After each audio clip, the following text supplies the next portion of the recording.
जय श्री राम मित्रों, आपके अपने YouTube चैनल भक्तिरस पर आपका स्वागत है। दोस्तों, अर्जुन की चौथी पत्नी का नाम जलपरी नाग कन्या उलूपी था। उन्हीं ने अर्जुन को जल में हानिरहित रहने का वरदान दिया था। महाभारत युद्ध में अपने गुरु भीष्म पितामह को मारने के बाद, ब्रह्मापुत्र से शापित होने के बाद, उलूपी ने ही अर्जुन को शाप मुक्त भी किया था और अपने सौतेले पुत्र बभ्रू वाहन के हाथों मारे जाने पर उलूपी ने ही अर्जुन को पुनर्जीवित भी कर दिया था। विष्णु पुराण के अनुसार अर्जुन से उलूपी ने इरावन नामक पुत्र को जन्म दिया। इसी इरावन को भारत के सभी हिजड़े अपना देवता मानते हैं। उलूपी अर्जुन के सदेह स्वर्गारोहण के समय तक उनके साथ थी। लेकिन सबसे बड़ा सवाल ये है कि अर्जुन को नाग कन्या उलूपी कैसे मिली और अर्जुन का उलूपी के साथ विवाह कैसे हुआ था, और उलूपी के पुत्र इरावन को भारत के सभी हिजड़े अपना देवता क्यों मानते हैं, जिसका जवाब आप इस वीडियो के माध्यम से जान सकते हैं। इसलिए वीडियो को अंत तक देखिएगा। दोस्तों, आपसे निवेदन है कि वीडियो को लाइक और शेयर करना मत भूलिएगा। इसी आशा के साथ चर्चा आरंभ करते हैं।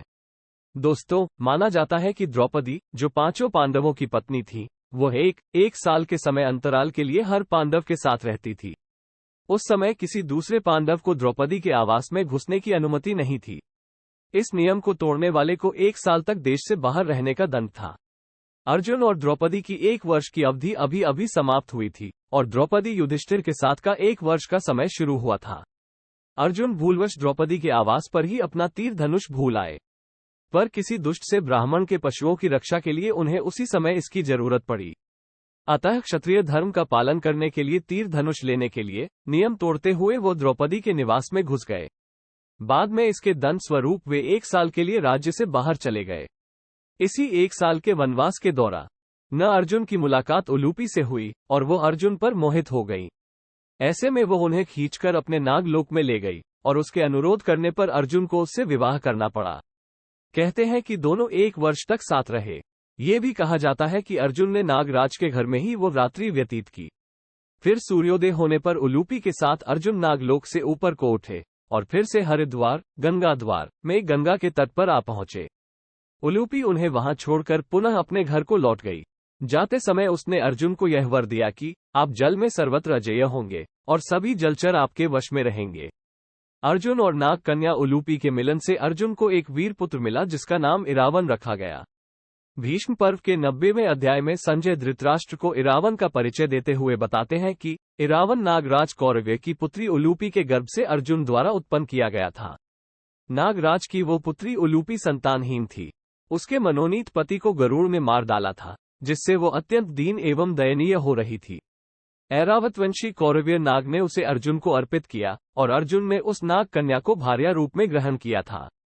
इस प्रकार अर्जुन पुत्र इरावन उत्पन्न हुआ था। इरावन सदा मातृकुल में रहा। वह नागलोक में ही माता उलूपी द्वारा पाल पोसकर बड़ा किया गया और सब प्रकार से वहीं उसकी रक्षा की गई थी। इरावन भी अपने पिता अर्जुन की भांति रूपवान, बलवान, गुणवान और सत्य पराक्रमी था। महाभारत के युद्ध में इरावन का युद्ध कौशल भी देखने को मिला था।